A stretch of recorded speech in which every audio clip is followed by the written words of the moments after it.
Hello students, आज हम विकृति के बारे में पढ़ेंगे। वो भी आपकी डायगोनल सरफेस यानी विकर्ण पर विकृति का क्या प्रभाव पड़ता है उसके बारे में देखेंगे। तो सबसे पहले बात कर लेते हैं इसमें linear strain of diagonal due to shear. Shear की वजह से, शेयर फोर्स की वजह से आपकी विकर्ण के ऊपर क्या प्रभाव पड़ता है, क्या विकृति आती है, उसके बारे में देख लेते हैं। तो यहाँ पर 3 डायग्राम बता रखे हैं। फर्स्ट वाला है ए, सेकंड बी और नीचे ये है सी डायग्राम। इन तीनों डायग्राम को बारी बारी से हम समझ लेते हैं। सबसे पहले फर्स्ट वाला जो डायग्राम है इसके बारे में देख लेते हैं। यहाँ पर फर्स्ट डायग्राम के लिए लिखा हुआ है above figure shows a square block ABCD subjected to a state of simple shear Q। First diagram के अंदर बताया गया है कि एक ब्लॉक है ABCD, इस पर सरफेस पर शेयर फोर्स लग रहा है Q। इस टाइप से चारों सरफेस के ऊपर दिखाया गया है ये फोर्स। सेकंड डायग्राम के अंदर आपके पास में है above figure shows the resulting destroyed shape of the block where in the total change in each corner angle is plus minus 5/2 plus 5/2 is equal to plus minus 5। यानी कि जो आपका फर्स्ट डायग्राम के अंदर शेयर लगा हुआ था surface पर, उसकी वजह से इस डायग्राम में सेकंड वाले डायग्राम के अंदर क्या चेंजेस हो रहा है।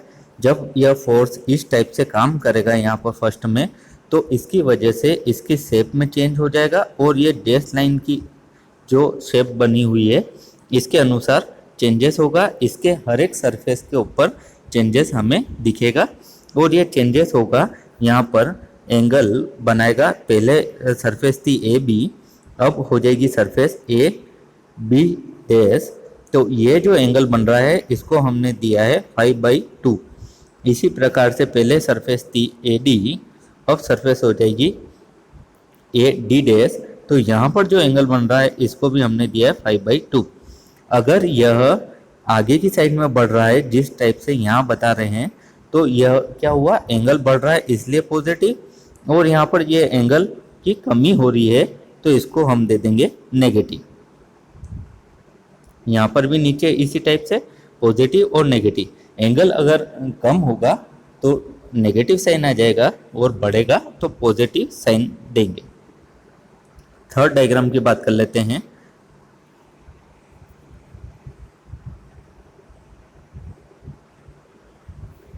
Above figure shows the distort shape of the block in which the direction of one side AD has been kept fixed while keeping the shearing strain phi still the same। अगर हम क्या करते हैं, इस diagram के अंदर बताया है कि AD जो सरफेस है इस सरफेस को हम फिक्स्ड मान लेते हैं, तो इस शेयर की वजह से केवल डिस्टॉर्ट शेप जो होगी वो इस टाइप से निकलेगी। यानी कि AB जो और CD जो फेस है उन्हीं में चेंज होगा और ये चेंज होगा एंगल फाई के बराबर में। यह भी प्लस या माइनस हो सकता है, कमी और बढ़ोतरी के अनुसार।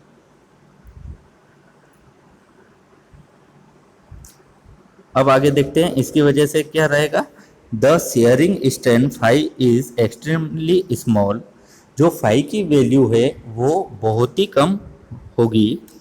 Hence we can assume B double dash as an arc with A as centre and AB as radius. ऊपर डायग्राम के अंदर बात कर लेते हैं वापिस से देखकर कि जो आपकी फाई की वैल्यू है यह बहुत छोटी होगी और इसकी वजह से यह B डैश ये जो लेंथ है ये लेंथ स्ट्रेट लाइन ना होकर के आर्क होगी और इसकी रेडियस होगी यह AB लाइन।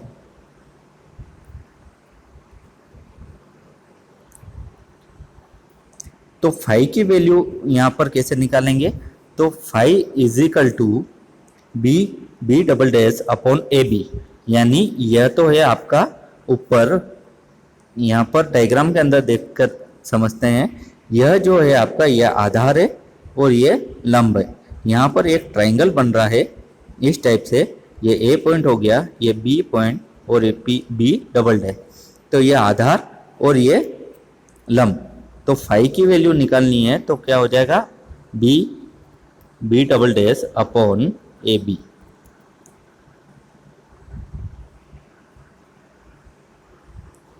इसी टाइप से सेकंड फेज पर देखेंगे तो हमारे पास में आएगा C double dash upon C D.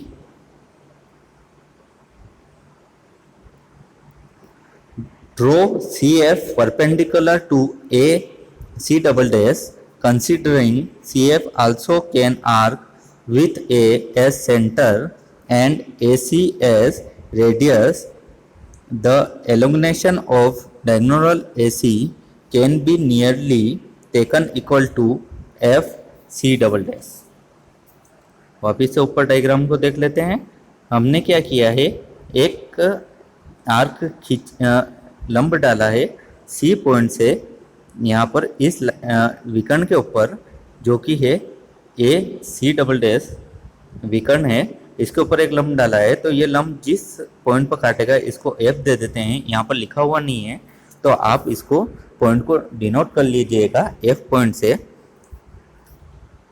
यह पॉइंट जब आपका लंब डालते हैं तो आपके पास में एफ पॉइंट आता है। यह सी एफ जो है इसको भी आर्क मानेंगे ए पॉइंट से, यानी कि इस पॉइंट से। तो यहाँ से जो ये लाइन आएगी यह क्या कहलाएगी, इसकी रेडियस हो जाएगी।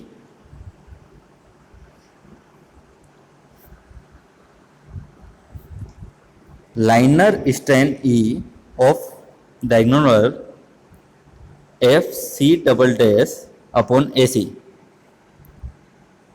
यहाँ पर भी ऊपर जैसे हमने किया था लंब बटा आधा, उसी के अनुसार इस वाले ट्रायंगल के लिए भी हमने यह रखा है।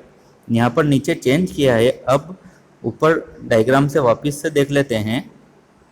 इसको हमने आधार मान लिया और इसको लंब मान लिया, तो हमारे पास आ गया C F upon A C.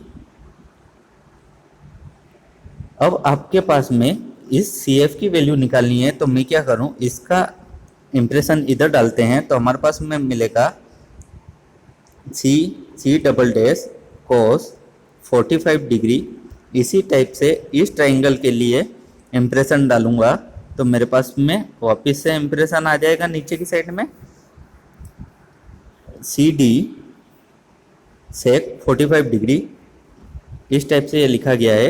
यहाँ पर कोस 45 डिग्री की वैल्यू और सेक 45 डिग्री की वैल्यू को पुट करेंगे तो हमें मिलेगा, यहाँ पर ई की वैल्यू मिल जाएगी 1/2 C double dash upon C D.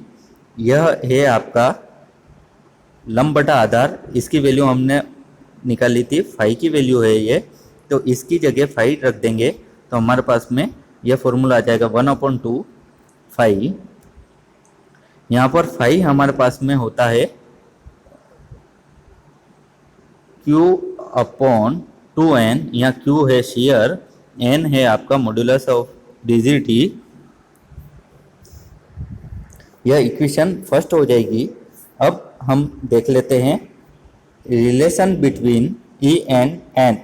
यहाँ पर मैंने E और n आपको यह इलास्टिक कांस्टेंट है दोनों, इन दोनों के बीच में क्या रिलेशन होगा इसको देख लेते हैं। From above equation we have seen that linear strain of diagonal is given bye.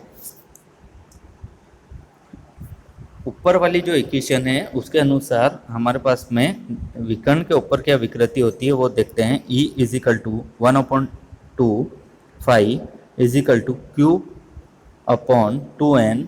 यह फर्स्ट इक्वेशन है जो कि आपको ऊपर अभी सोल्व करके बताई थी। इस वाली इक्वेशन को ही हमने फर्स्ट इक्वेशन को यहाँ पर यूज़ किया है। We find that state of simple shear produce tensile and compressive stress along the diagonal plane। Simple shear की वजह से टेंसाइल और कंप्रेसिव स्ट्रेसेस जो है विकर्ण के ऊपर डेवलप होगी and the value of each such direct stress is numerically equal to Q. जो भी यह शियर और टेंसाइल और कंप्रेसिव स्ट्रेस जो डेवलप हो रही है उसका मान हमारे पास में क्या होगा, क्यू के बराबर, यानी कि P इज इक्वल टू क्या हो जाएगा, Q. Thus, along diagonal AC there is a tensile stress P is equal to Q। ये यहाँ पर दिखाया गया है, वही चीज़ मैंने आपको अभी बताई थी। And along diagonal BD there is compressive stress P is equal to Q। यानी कि एक तरफ तो हो जाएगी टेंसाइल और एक तरफ हो जाएगी कंप्रेसिव स्ट्रेस।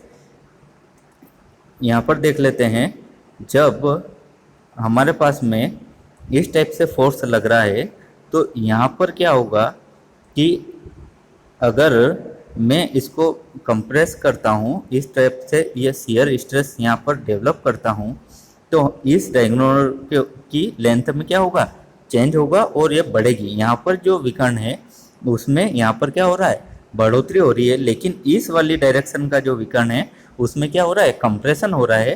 तो एक तरफ तो जो हो जाएगा टेंसाइल यानी कि P is equal to Q, यह टेंसाइल के लिए मान लेते हैं। इसी तरह से कंप्रेसिव में भी क्या होगा, P is equal to Q.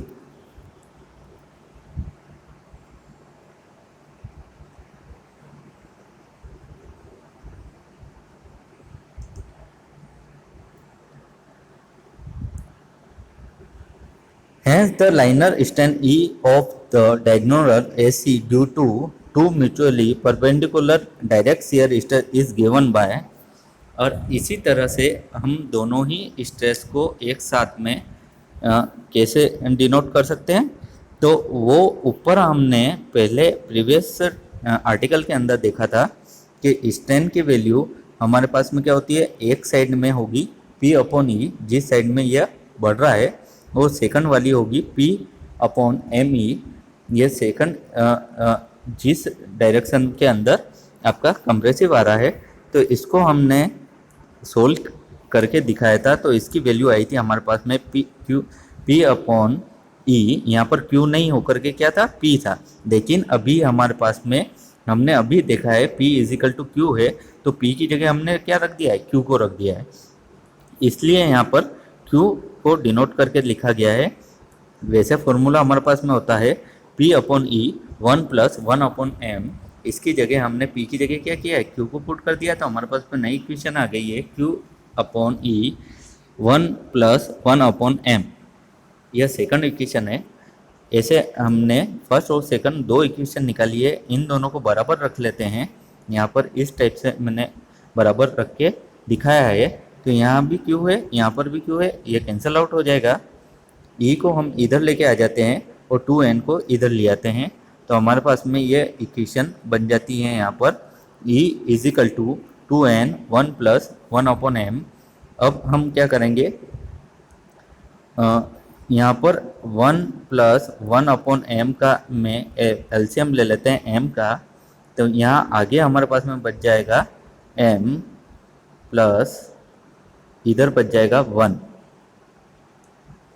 तो इसकी जगह हम यह लिख सकते हैं,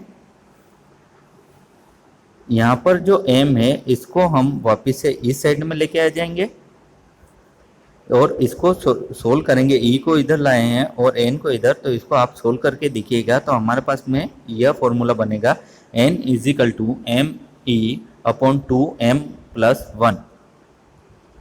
यह आपका फर्स्ट रिलेशन है N और E के रेस्पेक्ट में। अब सेकंड रिलेशन देख लेते हैं, relation between E and K। यह दोनों भी क्या है, आपका इलास्टिक कांस्टेंट है। यहाँ पर एक क्यूब लिया है, पहले ऊपर वाले आर्टिकल के अंदर हमने क्या किया था, केवल एक फेस ली थी, यहाँ पर एक पूरा क्यूब है और हर फेस पर आपका स्ट्रेस काम कर रही है और तीनों ही स्ट्रेस एक दूसरे के क्या है, म्यूचुअली परपेंडिकुलर है। सेकंड, तीनों ही एक ही टाइप की स्ट्रेस है और यह क्यूब की लेंथ तीनों ही डायरेक्शन में क्या है, सेम है, L। Let a cube of side L be subjected to 3 mutually perpendicular like compressive stress of equal intensity। अभी मैंने आपको समझाया है कि इस क्यूब के की चारों तरफ से लेंथ बराबर है और 3 स्ट्रेस इसके फेस पर काम कर रही है जो कि एक दूसरे के परपेंडिकुलर है। Total liner strength of each side, जैसे कि हमने एक फेस के लिए ऊपर फॉर्मूला निकाला था उसी तरीके से तीनों साइड के लिए भी हमने पहले प्रीवियस आर्टिकल में डिराइव कर रखा है। तो हमारे पास में यह फॉर्मूला मिलता है P is equal to P upon E one side, और दो साइडों में जहाँ कमी हो रही है वो माइनस में दिखाएंगे, minus P upon M E minus P upon M E. इसको हम सॉल्यूशन करेंगे तो यह क्या है, लेंथ में चेंज है इसलिए E को डिनोट करेंगे E is equal to delta L upon L, और इस इक्वेशन को सोल्व करेंगे तो हमारे पास में बचेगा P अपॉन ई 1 माइनस 2 अपॉन एम।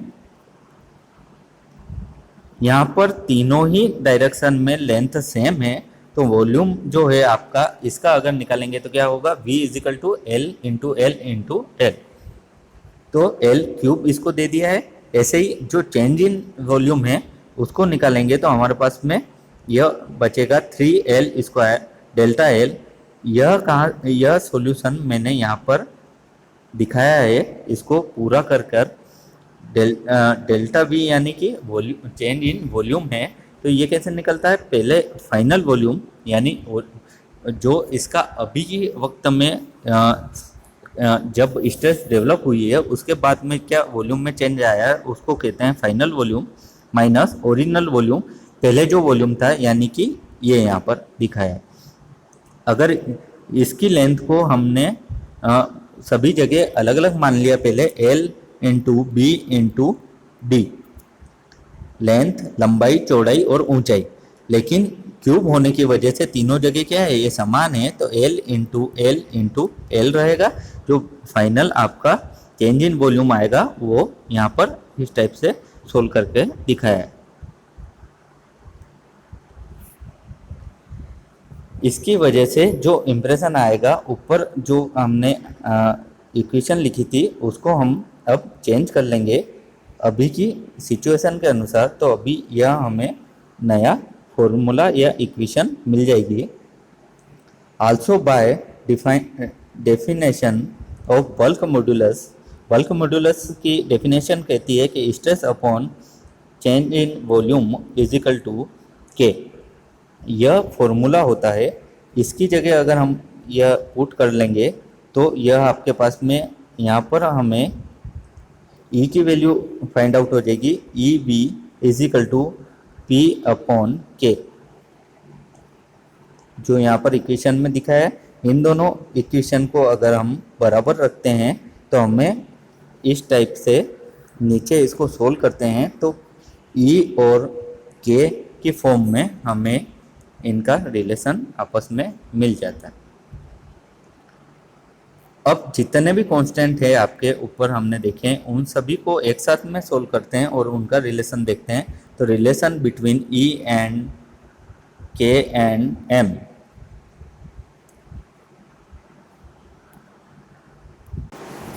यहाँ पर फर्स्ट वाले रिलेशन से E की वैल्यू जो हमें मिली थी E is equal to 2n 1 plus 1 upon m, और सेकंड रिलेशन से जो हमें E की वैल्यू मिली थी इन दोनों को इजिकल टू में रखते हैं तो यहाँ पर हमें इक्वेशन में 1 अपॉन m के फॉर्मूले में यह मिलेगा 3k minus 2n 6k plus 2n।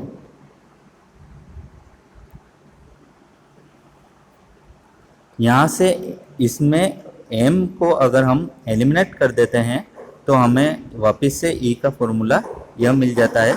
इसको आप सोल्व करके देखिएगा, आपको यह रिजल्ट मिल जाएगा।